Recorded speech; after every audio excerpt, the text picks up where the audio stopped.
When the Jeep Cherokee made a return in late 2013 as a replacement for the boxy Jeep Liberty, reactions were mixed on the crossover's styling. Sure, all the Jeep hallmarks were there, 7-slot grille, squared fenders, etc., but something seemed different, especially with that face.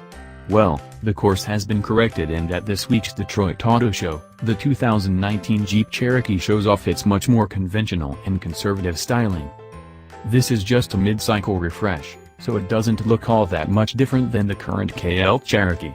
Jeep ditched the split lighting on the current model, pushing the driving lights and headlights back together and in a much more traditional position. Unsurprisingly, it's very similar to what you'll find on the current Jeep Grand Cherokee and Jeep Compass. In addition to the new LED headlamps, the driving lights and fog lamps get a new design.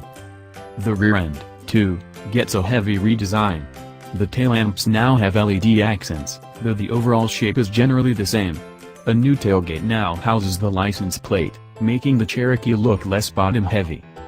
Along the bottom, Overland models get chrome tow hooks, while Trailhawk models get the now recognizable bright red hooks. The Trailhawk also gets a sculpted front bumper for a better approach angle on the trails.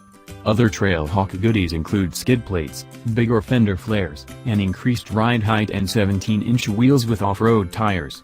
There are 5 new wheel offerings in total, including a 19-inch design for the Overland Dream.